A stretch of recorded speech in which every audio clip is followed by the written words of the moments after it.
성도 여러분 안녕하세요. 유튜브를 섬기는 김에스더 목사입니다. 오늘은 질문 하나를 하며 말씀을 시작하겠습니다. 여러분 행복하십니까? 여러분이 어떤 답을 하실지 궁금합니다. 진심으로 우리 모든 성도님들이 행복합니다 라고 대답하셨으면 좋겠습니다. 그리고 그 행복한 이유 무엇 때문인지도 무척 궁금한데요. 오늘은 진정한 기쁨과 소망 그리고 우리의 행복의 근원이 무엇인지 생각해 보며 말씀을 나누도록 하겠습니다. 오늘의 본문 예레미야 15장 16절에서 21절까지의 말씀입니다. 만군의 하나님 여호와시여, 나는 주의 이름으로 일컬음을 받는 자라. 내가 주의 말씀을 얻어먹었사오니 주의 말씀은 내게 기쁨과 내 마음의 즐거움이오나 내가 기뻐하는 자의 모임 가운데 앉지 아니하며 즐거워하지도 아니하고 주의 손에 붙들려 홀로 앉았사오니 이는 주께서 분노로 내게 채우셨음이니이다. 나의 고통이 계속하며 상처가 중하여 낫지 아니함은 어찌 됨이니까. 주께서는 내게 대하여 물이 말라서 속이는 시내 같으시리이까. 여호와께서 이와 같이 말씀하시되 내가 만일 돌아오면 내가 너를 다시 이끌어 내 앞에 세울 것이며 내가 만일 헛된 것을 버리고 귀한 것을 말한다면 너는 나의 입이 될 것이라. 그들은 내게로 돌아오려니와 너는 그들에게로 돌아가지 말지니라. 내가 너로 이 백성 앞에 견고한 놋 성벽이 되게 하리니 그들이 너를 칠지라도 이기지 못할 것은 내가 너와 함께하여 너를 구하여 건짐이라. 여호와의 말씀이니라. 내가 너를 악한 자의 손에서 건지며 무서운 자의 손에서 구원하리라. 아멘. 필리핀에 톤도라는 쓰레기 더미로 만들어진 그 마을이 있습니다. 그곳 사람들은 산처럼 쌓인 쓰레기 더미 속에서 고철이나 쓸만한 것들을 주워서 생활을 합니다. 근처만 가도요, 악취가 가득해서 숨쉬기 그런 힘든 지경인데요. 입구에는 그 물건 중 좋은 것들을 뺏고 상납받는 그런 무서운 사람도 자리 잡고 있고요. 비닐봉지에 본드를 넣어서 이렇게 마시고 있는, 흡입하고 있는 사람들이나 어린아이도 쉽게 볼 수 있습니다. 몇 년 전 그곳에 선교 여행을 다녀왔습니다. 일정 중에 그 마을의 집들을 방문해서 복음을 전하는 그런 일정이 있었습니다. 우리가 준비한 5분 전도지의 첫 메시지가 당신은 행복하십니까? 라는 것이었습니다. 그런데 첫 질문에서부터 뜻밖의 반전이 있었습니다. 원래 예상하는 그런 답변은 힘들어요, 고생스러워요, 이런 곳에 사는 것이 원망스러워요, 이런 대답들이었는데 전혀 뜻밖의 대답을 하였습니다. 그곳 쓰레기 마을에 사는 사람들 중에 상당수가 Yes, I am. 예, 나는 행복합니다. 라고 대답하는 것이었습니다. 그래서 왜 행복하십니까? 다시 반문을 했더니 가족이 있어서 행복하고 한 평짜리 집이지만 살아갈 수 있어서 행복하고 오늘 먹을 빵이 있어서 행복하고 등등 매일 굶주림에 허덕이고 착취와 피해를 당하고 범죄에 노출되어 있고 나아갈 소망이 없는데도 행복하다고 하니 정말 이상하게 생각이 되었습니다. 그분들이 안 행복해요 라고 말해야 그 다음에 복음 전도지의 다음 질문을 이어가는데 다들 행복하다 이렇게 말하니까 전도하는 우리 팀들이 당황했던 기억이 있습니다. 그런데 그곳 선교사님과 이야기를 나누며 곰곰이 묵상하는 중에 그 이유를 알게 되었습니다. 그분들에게 들어가 있는 변질된 천주교와 혼합된 토속 종교 그리고 외세의 침략을 합리화하려는 그런 가치관의 결합으로 인해서 그들은 스스로 나는 행복해요 라고 현실에 안주하고 있는 그대로의 처지를 받아들이도록 길들여지고 무감각한 것이었습니다. 그런데 신기하게도 오늘 본문인 예레미야의 때에도 이와 같은 모습이 그대로 보여집니다. 유다 백성들이 여호와에 대한 믿음은 있다고 하지만 조금씩 틈타고 어느새 만연해버린 죄에 대해서 그렇게 무감각하고 돌이키지 않는 모습을 볼 수 있습니다.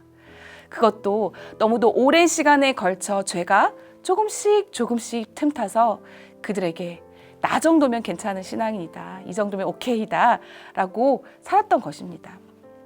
하나님의 말씀을 듣는 것이 복음이 더 이상 복음이 아니라 그저 그들의 문화가 되었던 것입니다. 믿는데 믿지 않고 있는 것이지요. 교회는 다니고 신앙은 있는 것 같은데 정말 하나님을 믿지 않고 있는 겁니다. 하나님의 말씀을 듣지 않는 것입니다. 예레미야는 이것에 대해서 민감하게 반응합니다. 죄에 대해 민감하고 철저하게 반응합니다. 그리고 그 안타까운 백성들의 현실을 보며 탄식하며 중보기도 합니다. 애통하는 심정으로 자신과 백성들의 죄를 가지고 주님 앞에 나아갑니다. 회개하는 심령이었습니다. 예레미야는 스스로 괜찮다고 여기는 그들의 삶에 대해 유다 백성에게 듣기 싫은 그런 하나님의 계시를 전해야 했습니다. 너희들의 삶은 잘못됐다. 회개하라. 심판이 있을 것이다. 하나님께 돌아오라. 그래서 예레미야는 사람들에게 외면을 당한 것은 물론이고 극심한 환난을 당해야 했습니다. 그는 인간적인 낙심과 좌절에 빠졌고 또 영적으로 깊은 고독을 느낄 수밖에 없었습니다. 주의 말씀을 전함으로 인해 박해와 저주를 견디지 못한 예레미야는 자기가 태어난 것조차 원망을 했습니다. 내게 재앙이로다. 나의 어머니여, 어머니께서 나를 온 세계에 다투는 자와 싸우는 자를 만날 자로 낳으셨도다. 15장 10절 말씀인데요. 그를 대적하는 자들로 인한 정신적 충격과 고통이 얼마나 컸는지를 짐작하게 해주는 것 같습니다. 예레미야는 18절에서도 나의 고통이 계속하며 상처가 중하여 낫지 않음은 어찌 됨이니까 자신의 고통과 괴로움이 그치지 않고 계속될 뿐 아니라 상처 역시 너무 중해서 나을 기미가 없다고 탄식합니다. 그럼에도 불구하고 예레미야는 끝까지 주의 말씀에 충성합니다.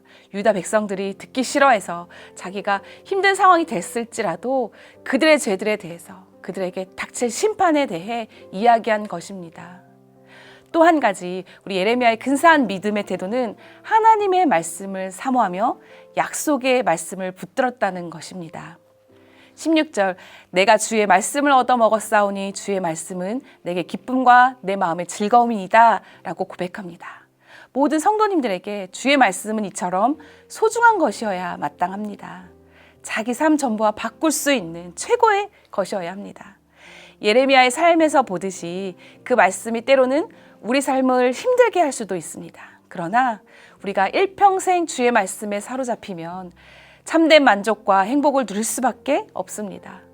우리를 사로잡은 주의 말씀이 우리를 그렇게 만들어줄 것입니다. 그래서 시편 저자는 시편 119편 103절 말씀에 주의 말씀의 맛이 내게 어찌 그리 단지요 내 입에 꿀보다 더 다니이다 라고 주님의 말씀을 꿀보다 더 달다 고백합니다.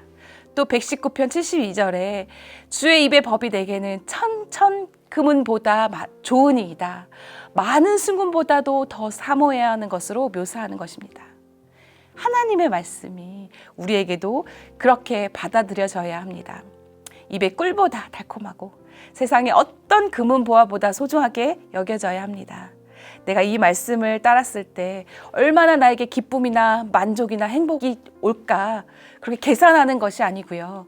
우리가 말씀을 사모하고 순종하는 이유 단지 그것이 하나님의 말씀이기 때문입니다. 그 말씀이 나를 당장에 만족하게 하지는 못할 수 있지만 그 말씀은 나를 살립니다. 그 말씀은 나를 구원합니다. 그래서 좀 아프고 힘들어도 나에게 아프게 주어지는 그 말씀을 피하지 않고 생명의 길을 걸어가는 우리 성도님들이 되길 소망합니다. 앞서서 본 두 가지 예레미야의 태도, 회개와 말씀 신뢰를 통해 여호와께서는 예레미야에게 이렇게 응답하십니다. 너는 나의 입이 될 것이다. 너로 이 백성 앞에 견고한 녹성벽이 되게 하리니 그들이 너를 칠지라도 이기지 못할 것은 내가 너와 함께하며 너를 구원할 건짐이라. 악한 자의 손에서 건지며 무서운 자의 손에서 구원하리라. 이것이 복음에 증인된 우리에게 주어질 결과입니다. 세상에 인정받는 길이 아닌 미움을 받는 길일지언정 주님이 걸어가신 그 길을 따르는 저와 여러분에게 주어진 결과, 바로 하나님의 입이 되며 견고한 노성벽이 되며 아무도 우리를 이기지 못하고 주님께서 구원하여 건져주신다고 분명히 말씀하십니다. 그 은혜면 충분하지 않습니까? 이 하나님의 말씀이 우리에게 참된 행복을 주는 은혜가 아니겠습니까? 성도 여러분, 주 안에서 행복하십시오. 주님의 말씀 안에서 행복하시길 주님의 이름으로 축복합니다. 같이 기도하겠습니다. 하나님, 하나님의 말씀이 우리 입에 꿀보다 달고 금은 보화보다 귀한 것을 고백합니다. 때로는 우리에게 아프게 다가오는 말씀일지언정, 말씀으로 인해 어떤 고난과 핍박이 올지언정 주님의 말씀 붙들고 하루하루 살아가며 하루하루 승리해 나가는 우리 귀한 성도님들 될 수 있도록 도와주시옵소서. 우리의 소망과 기쁨이 되며 행복의 근원이 되는 그 하나님의 말씀으로 인해 하루하루가 주님 안에서 행복한 복된 삶 살게 하여 주시옵소서. 감사하며 예수님의 이름으로 기도합니다. 아멘.